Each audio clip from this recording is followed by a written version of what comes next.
Olá, eu sou Bruno Rocha e esse é o Code Show e hoje eu vou mostrar para você como é que a gente faz um convite utilizando Python. E esse vídeo é um oferecimento do Davi Silvestre e do Thiago Silva Cordeiro, nossos apoiadores lá no apoia.se/codeshowbr. Então, se você não está inscrito no canal, se inscreve. Então vamos lá ver como que a gente automatiza a tarefa de criar convites com Python.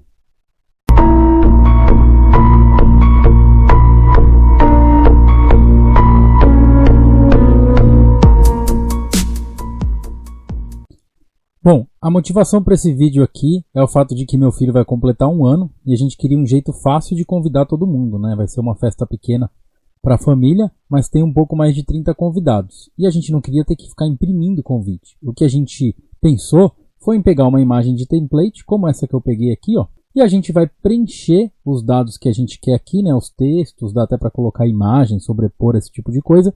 E aí a gente pega essa imagem e envia por e-mail, por WhatsApp, por Telegram para todos os convidados. Aqui nesse vídeo eu vou mostrar como que a gente vai usar a Python Imaging Library. Uma dica que eu dou é que a imagem tem um bom espaço em branco para você escrever, fica muito mais fácil de ler, inclusive no celular. E também que ela seja um quadrado perfeito, né? Que ela tenha um formato quadrado, porque aí você pode mandar em diversas mídias e não vai ficar esquisito, né? Sempre vai ficar legal para ler. E uma outra dica que eu dou é quando você fizer um convite, sempre coloca ele nominal. Coloca o nome da pessoa no convite, tá? Então, é por isso que a gente vai usar Python, porque aí a gente não vai criar uma imagem só. A gente vai criar esse template e a gente vai conseguir preencher ele através de uma lista de nomes, tá? Se você coloca o nome da pessoa no convite, você evita surpresas, porque a pessoa que receber, mesmo que ela compartilhe esse convite erradamente, você vai saber, né, que o convite está nominal. E uma outra coisa útil é, por exemplo, para quem faz lista de casamento ou de chá de bebê, essas coisas, que precisa no convite colocar ali qual é o presente que a pessoa precisa trazer. Então também é mais uma utilidade para preencher isso dinamicamente. Antigamente, né, na época que eu comecei a trabalhar com TI, a gente chamava isso de mala direta. Mas também é uma forma de fazer um spam aí tranquilamente com Python.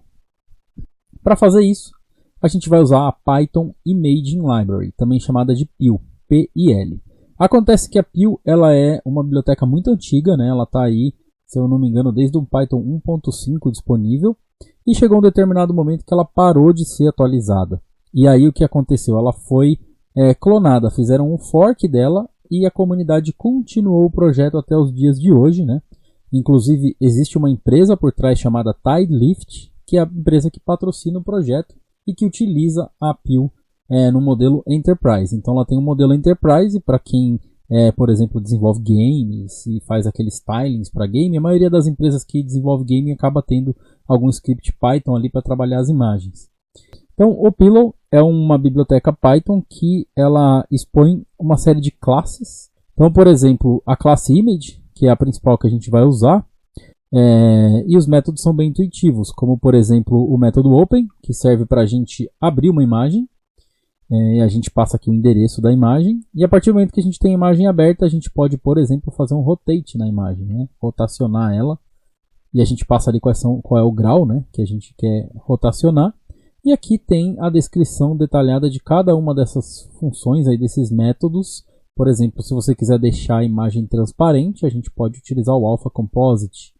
A gente pode fazer um blend, né, para misturar mais de uma imagem e por aí vai. Então tem muita coisa aqui que é possível fazer através do PIL, da classe Image, mas eu vou focar aqui no objetivo desse vídeo, que é preencher aquele espaço em branco, ok? Eu estou usando aqui o Visual Studio Code, onde eu tenho uma Virtual Env Python com Python 3.8, que eu já criei. E o que eu vou fazer aqui? Eu vou instalar o módulo PIL. Tá? Então eu faço python-m pip install pillow. Lembrando que existe o módulo PIL, que provavelmente não vai funcionar no Python 3.8, porque como eu já havia mencionado é muito antigo. Então a gente usa o fork do PIL, que é o pillow. Tá? A primeira coisa que a gente vai fazer é importar daqui, ó, from PIL em maiúsculo, import image. Como eu falei, a classe image é a classe principal que a gente vai trabalhar. Então se você olhar aqui o image, ele já vai mostrar para você todas os métodos e propriedades, né? No caso aqui do meu editor do Visual Studio Code, já vai mostrar tudo que tem disponível, até algumas coisas aqui se eu tiver a extensão Python instalada, eu já vou conseguir ver aqui a documentação daquele método. Por exemplo, se eu quiser rotacionar uma imagem, eu tenho aqui rotate e por aí vai.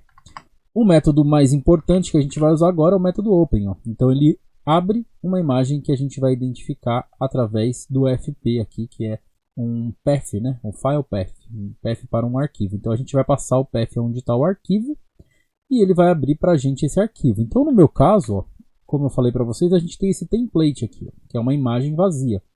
O que eu vou fazer? Eu vou passar esse template como sendo o caminho para eu abrir uma nova imagem aqui com o appeal. E aí eu vou chamar isso daqui de imagem. Tá? Então, imagem igual essa imagem aberta. Uma vez que eu abri a imagem, eu preciso fazer uma coisa importante. Se eu vou manipular cores dentro dela, eu preciso converter ela por uma paleta de cores a qual eu vou trabalhar. Porque dependendo do modo que essa imagem tiver, por exemplo, se ela tiver em preto e branco, eu só vou conseguir manipular cores na escala de cinza. Se ela tiver em RGB, eu tenho toda a escala RGB para trabalhar e por aí vai. Então é muito comum a gente ter que abrir a imagem aqui e já fazer um convert. Tá? Quando a gente abre, a gente já chama aqui o método convert. E aí, nesse caso aqui, eu vou converter para RGB ou para RGBA. Qual a diferença? O RGB é o Red, Green e Blue. E aqui no final o A significa alfa, ou seja, a transparência. Então eu consigo manipular esses 4 elementos aqui na hora que eu for trabalhar com cor ou com camadas para fazer a sobreposição dessa imagem.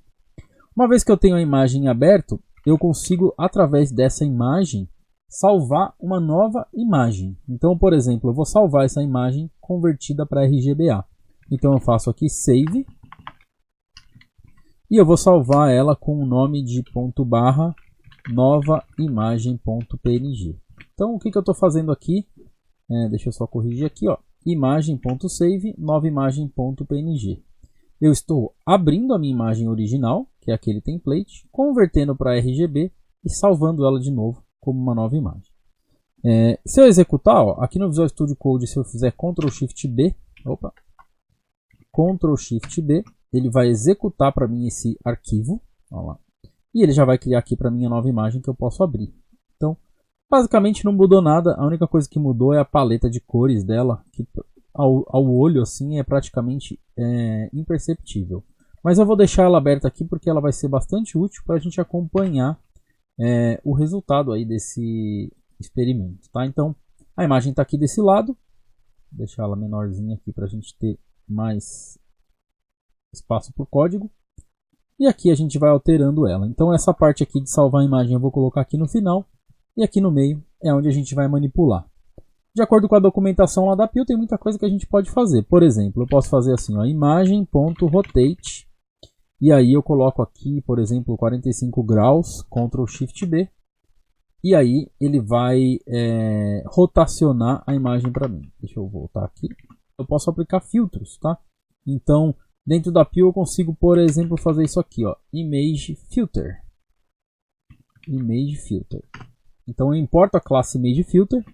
E dentro da classe Image Filter, deixa eu fazer isso aqui tudo em uma linha só, porque a Appeal não vai salvar o estado, né? Então eu preciso pegar essa própria imagem, fazer o Rotate aqui. Isso é bem legal. Ctrl Shift B, olha lá, a imagem rotacionou em 45 graus. Se eu quiser rotacionar em 90 graus, mudo para 90, Ctrl Shift B, o Visual Studio Code executa e a imagem está lá rotacionada. Então, isso aqui era só para mostrar para você que é muito intuitivo a maneira de usar e a gente pode fazer esse chain dos métodos, né? Então eu posso fazer imagem.rotate.save. Se eu quiser converter, então vou dar aqui um convert. E ao invés de RGB agora, ela vai estar na escala ali que é só o preto e branco, a escala de cinza. Ctrl Shift B, alterei a imagem, ficou cinza. Se eu quiser alterar para uma outra escala de cores, é só eu colocar o identificador da paleta de cores aqui. Lembrando que lá na documentação também tem toda essa referência aí para quais são as paletas de cores. Como eu falei ali do filter, ó, eu posso vir aqui e aplicar um filtro. Posso fazer assim, ó, filter. E aqui dentro eu passo qual que é o filter. Por exemplo, image filter.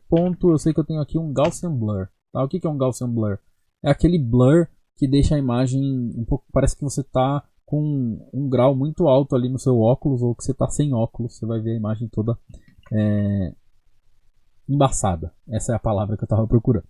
E a gente tem o radius aqui que a gente pode customizar. Vou colocar alguma coisa maior aqui, vou colocar um -10, ó. Vamos ver o que vai acontecer. Ctrl Shift B. Olha aí o que aconteceu com a nossa imagem. Quase que não dá para ver nada, né? Então eu vou colocar aqui -2, que é o padrão, ó. Olha lá, a imagem já ficou um pouquinho embaçada.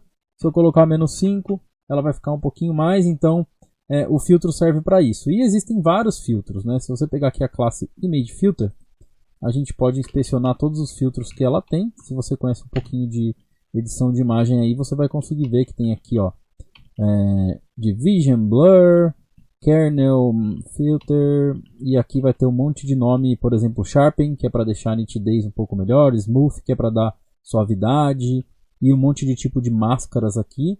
E além disso, você ainda pode instalar plugins que vêm com outros filtros. Então dá para praticamente desenvolver quase com o Instagram, sabe? Com aqueles filtrozinhos que tem ali embaixo e ajustando esses parâmetros aqui só com os filtros aqui da Pio, ok? Isso aqui foi só para mostrar como que funciona, mas não é o nosso foco. O nosso foco é chegar no nosso resultado, tá? Então deixa eu salvar de novo. A imagem está aí novamente original e o nosso resultado desejado é esse aqui. A gente quer escrever em cima da imagem. Então, o que a gente vai escrever em cima dessa imagem? Eu vou colocar aqui uma lista de convidados, tá? Eu vou chamar aqui de convidados. E vai ser uma lista Python normal, onde eu vou colocar as pessoas que eu vou convidar aí para uma possível festa de aniversário que eu vou fazer aí ano que vem. Tá bom, por enquanto 4 pessoas já vai dar para a gente ter ideia de como que vai funcionar. O que a gente precisa fazer para escrever em cima da imagem? Por exemplo, aqui, mais ou menos onde está esse balãozinho cor-de-rosa aqui em cima, eu quero ter uma linha dividindo. No lado de cima da linha eu vou colocar ali o nome da pessoa e do lado de baixo eu vou colocar um texto. Para poder fazer isso, a gente precisa medir a imagem, saber exatamente quais são as coordenadas onde a gente vai incluir a nossa escrita, né, por cima da imagem. Então, a primeira coisa que a gente tem que fazer é conseguir essas coordenadas. Então, como é que a gente consegue essa coordenada? Vamos voltar aqui no navegador e eu vou mostrar para você uma ferramenta que está num site chamado MobileFish. Isso daqui que eu vou mostrar, você consegue facilmente fazer no GIMP, no Inkscape ou qualquer outro software aí de edição de imagem. Mas essa ferramenta eu achei ela bem fácil e interessante de usar, que você faz o upload da imagem aqui no site, e aí onde você mexe o mouse, ó, ele mostra aqui em cima para você, ó, a coordenada de X e Y. Então, por exemplo, se eu quiser fazer uma linha aqui, ó, e aí eu vou clicar. O que aconteceu? Ó? Ele marcou aqui para mim, ó, 100, 125. O que é isso? É a coordenada deste ponto, tá? Então esse ponto ele está na reta X em 100, e na Y, de cima para baixo, ele está em 125. Isso significa que a gente tem uma borda lateral esquerda de 100 pixels e a gente tem uma borda de cima para baixo aqui no top de 125 pixels. E aí eu vou seguir isso daqui até onde eu quero que essa linha seja escrita. Então ela vai do 100 125. Aí eu vou manter aqui, né, no outro 125 também. E o finalzinho vai ser aqui em 398. Então notem que aqui embaixo ele já marcou para mim, ó. 100, 125, 398, 125. Então eu já tenho 2 pontos onde eu posso colocar uma linha reta. E aí a partir dessa linha reta eu consigo ir fazendo o restante. Eu vou me baseando a partir dela, se eu quiser. Ou eu posso colocar mais coordenadas aqui. Vamos voltar aqui no código. Para poder escrever dentro da imagem, eu tenho que usar uma classe chamada ImageDraw. Ele é uma ferramenta capaz de desenhar em cima da imagem. Então, com essa ferramenta, eu consigo criar imagens geométricas aqui, linhas, quadrados, círculos, triângulos. Eu consigo fazer tudo isso em cima de uma outra imagem. Se eu não tenho uma imagem para abrir, como essa daqui, ao invés de image.open, eu posso dar image.new. E aí ele cria uma imagem em branco, onde eu posso desenhar em cima. No nosso caso, a gente deu open, porque a gente já tem o template, certo? Para poder trabalhar com o ImageDraw, eu preciso criar uma instância dele. Tá? Então eu vou chamar essa instância com um nome bem sugestivo que vai ser lápis. Tá? Essa ferramenta aqui pode escrever ali em cima, é um lápis. Então lápis é igual a um ImageDraw, ok? E dentro desse ImageDraw, a gente tem um método que se chama Draw. Para dentro do Draw, ele já me mostra aqui na hora que eu coloco parênteses, que eu preciso passar para esse método uma instância de imagem. Ó. Então eu vou passar uma ImageObject E através desse Image Object, esse meu lápis, né, essa minha ferramenta vai saber aonde que ela tem que escrever. Então o que eu vou passar aqui? Eu vou passar o imagem. E aí a partir de agora esse objeto Draw sabe desenhar dentro daquela imagem. Bom, e agora? Se eu quiser desenhar uma linha reta ali naquelas coordenadas que a gente especificou. Eu vou fazer isso daqui, ó, lápis.line, ou seja, o lápis vai desenhar uma linha reta. E agora eu tenho que passar quais são as coordenadas que ele vai desenhar. Tá? Então se ele é uma linha reta, eu vou dizer que ele vai começar e coloco aqui, ó, 100,125, 398,125. Tá? Deu para entender essa coordenada? 100 é a borda lateral. Então esse 100 vai ser a distância daqui da esquerda, conta 100 pixels e a bolinha vai estar aqui, que é a nossa referência ali, o nosso ponto. 125 é a distância y, que é de cima para baixo. Tá? Então aqui é da esquerda para a direita, aqui é de cima para baixo, 125. E aí eu tenho um ponto. No outro caso, eu tenho 398, contando da esquerda até lá. Então ele vai começar aqui e ele vai 398 até o final, perto do balãozinho cor-de-rosa aqui. E vai manter o 125 de cima para baixo. Tá? Então é só a gente saber a coordenada de cada um dos pontos. O que mais que eu posso passar aqui? Eu posso passar qual que é a cor. Tá? Então aqui no Fill, eu vou passar uma cor que vai especificar qual que é a cor daquela linha. Para quem desenvolve para web, está acostumado a usar mais o hexadecimal. Então você pode passar uma string e aqui dentro da string você coloca uma cor. Por exemplo, FFCC00. Isso aqui vai dar um amarelo. Olha lá. Ficou um amarelo ali, gema de ovo. Certo? E se você quiser fazer um preto, por exemplo, 000, ele vai ficar ali uma linha preta. Se eu quiser fazer um cinza, CCC, Ctrl Shift B, está lá um cinza. E essas coordenadas aqui, essa numeração de cor, você consegue isso em qualquer editor de imagem ou até ferramentas aí de browser, né? Tem aqueles color pickers que você consegue passar o mouse em cima de uma cor e verificar ali na paleta qual que é o código, copiar e colar aqui. Vamos descer aqui para 145, os dois lados. E aí tem mais espaço em cima para a gente escrever o nome. O que aconteceria se eu deixasse o Y com 100? Vamos descobrir. Olha lá. A gente faz uma linha onde ela começa em uma coordenada e termina em outra. Então, se você brincar com essas coordenadas, você consegue facilmente desenhar triângulos e outras imagens aí na tela. No nosso caso vai ser uma linha reta, então 145 já está legal. Então aqui em cima da linha eu vou escrever o nome do convidado e aqui embaixo vai estar o texto desse convite. O lápis tem uma outra habilidade, que é escrever texto. Então tem aqui o lápis.text.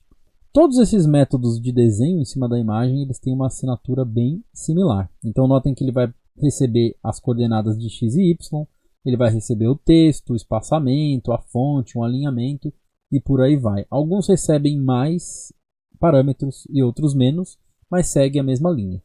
Além do text e do line, você vai ver que você tem o rectangle, você tem o circle, você tem elipse, você tem vários métodos que já te ajudam a desenhar e escrever nas imagens. A gente vai usar aqui só o line e o text, tá?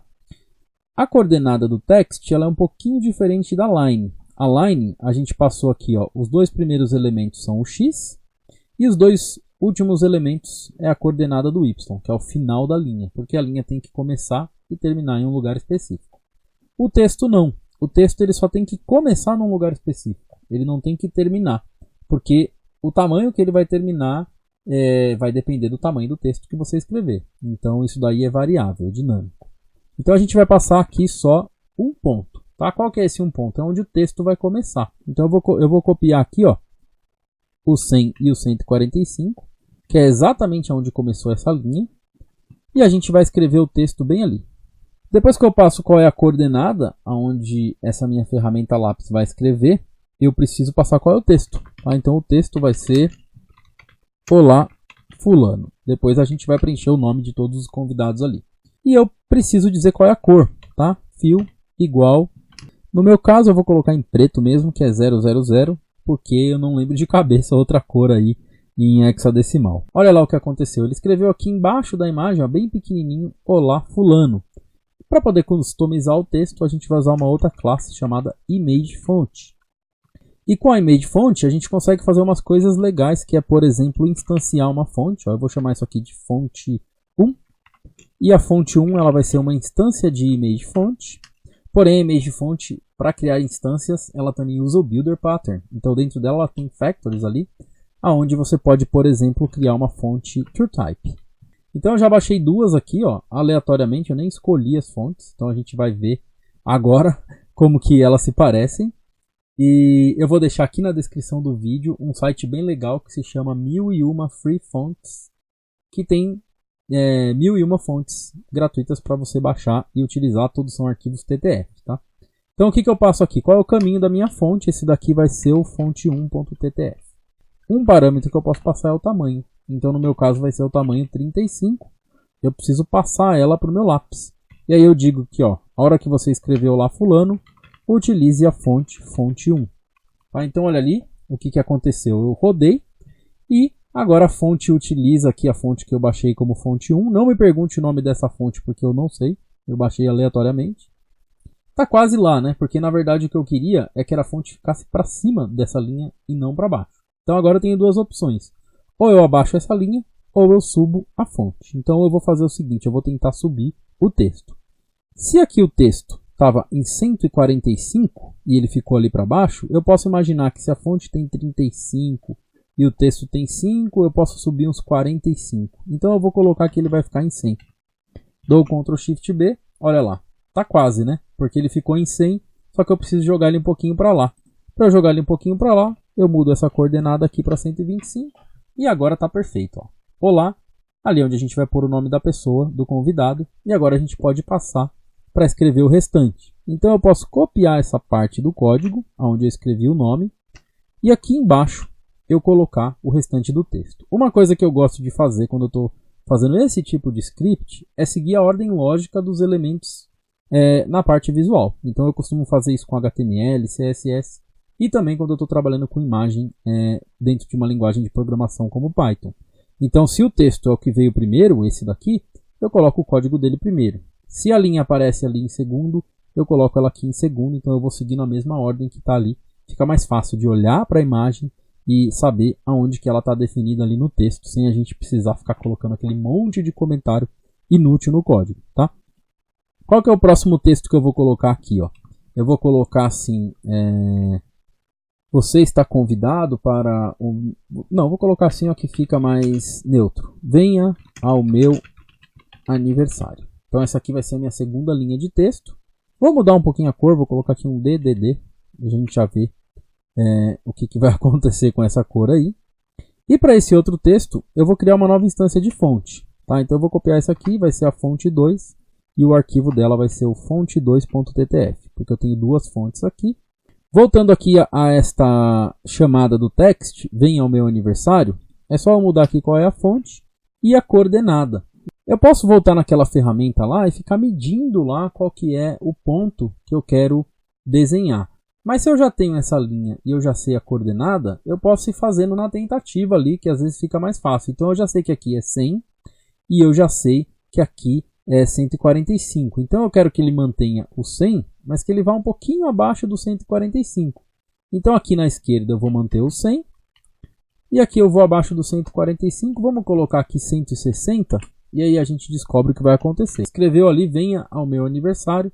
O problema é que ficou com uma cor ruim. Então eu vou mudar aqui, vou parar de inventar e vou deixar em preto mesmo. Depois, na hora que você for fazer o seu aí, você brinca aí com as cores e escolhe melhor. Então, mas vamos continuar aqui. Agora aqui eu vou colocar o dia. Tá? Então vai ser no dia 31 de março de 2020. Lembrando que se o texto de cima eu fui até o 160 e ele tem 35... Então vai dar 195, eu quero dar um espaço, esse aqui eu posso começar no 200. E eu mantenho esse 100 aqui do lado. Então reparem que o 100, criar uma constante chamada left border igual a 100. E aí eu vou copiar esse left border e vou usar aqui nas minhas bordas laterais. Para não ter que ficar repetindo, né? Tá aí, deu certo. 31/3/2020. Para finalizar eu vou colocar mais dois textinhos aqui, ó. Vai ficar aqueles script linguição assim bem enorme. Eu vou pular aqui, se estava 200, 235, vou para 280 para dar um espaço. E aqui eu vou escrever abraços. Olha lá, já tá bonito, já tá com cara de convite, já tem um nome em cima. É óbvio que o design não tá lindo, maravilhoso, mas deu para você entender como é que funciona essa parte de desenhar na imagem. O que falta agora? Basicamente falta a gente fazer com que ele gere para a gente uma imagem para cada um dos convidados. Todo código que for mutável, eu vou colocar dentro de um laço for. Tudo que for imutável, eu deixo para fora. No nosso caso aqui, a única coisa imutável são as fontes e as constantes. O resto a gente vai mudar para cada iteração. Então eu faço assim, for convidado in convidados. Aí eu vou selecionar tudo daqui para baixo e vou dar um tab. Pronto. Tá lá, o que ele vai fazer? Para cada convidado aqui, ele vai repetir todo esse código aqui de escrita e ele vai gerar para mim 1, 2, 3, 4 imagens, uma para cada convidado. E aí aqui dentro eu posso usar aquela informação ali que está dentro da lista de convidado para preencher a imagem. Então aonde que eu vou fazer isso? Eu vou colocar aqui, ó.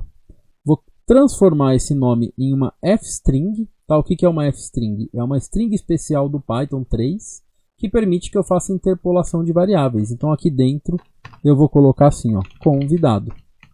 E aí essa parte da f-string que eu coloquei entre chaves, ela vai ser substituída pelo valor de convidado. Então na primeira vez o convidado vai ser Carla, na segunda vai ser Eric, e por aí vai. A cada vez que ele rodar, ele vai preencher novamente ali a imagem. E aí, para garantir que ele vai criar várias imagens para mim, que ele não vai sobrepor, eu posso vir aqui no final e fazer a mesma coisa. Ó. O nome da imagem eu vou colocar como convite, underline, e o nome do convidado. E aí eu garanto que ele vai criar imagens diferentes, uma para cada convidado, certo? Se tiver convidado com o mesmo nome, aí você precisa se preocupar aqui em gerar, de repente, um número randômico ali, para ele não sobrepor as imagens. Mas lembrando que esse é mais um detalhe de otimização que eu vou deixar aí para você. Posso fechar essa imagem aqui que foi a de teste. E notem que aqui ele já me traz todas as imagens que ele criou. A gente pode até clicar aqui para verificar. Ó. Então, a primeira imagem está ok, só muda o nome. A segunda, a terceira e a quarta. Então tá aí, a gente fez 4 convites de aniversário. Agora é só pegar essa imagenzinha aqui bonitinha, mandar lá pelo WhatsApp, pelo Telegram ou por e-mail com o nome da pessoa direitinho. E você pode melhorar esse código. Você pode fazer com que aqui no nome da imagem a gente salve já com o número do telefone ali da pessoa. E aí vai vir um outro script que vai ser um bot que vai pegar essa imagem, enviar por e-mail, vai enviar por WhatsApp, por Telegram. Se você for realmente a fundo explorar as possibilidades aí da Pil, você vai ver que essa imagem de template aqui que tem o elefantinho também talvez seja inútil. A gente pode criar tudo isso com Python. A gente pode criar esse fundo, essas bolinhas, a gente pode fazer com que isso seja customizado para cada convidado. Isso seria uma ideia muito legal.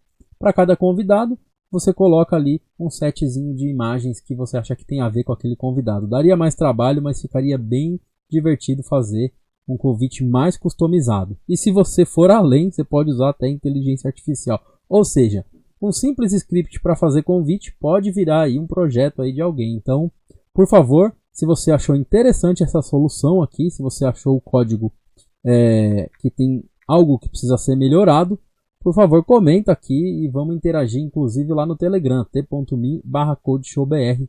Manda lá a sua sugestão. Lembrando que esse código vai estar disponível no GitHub. É isso aí. Se você não está inscrito, se inscreve e dá uma olhada em todos os links que estão aqui embaixo. Até o próximo vídeo.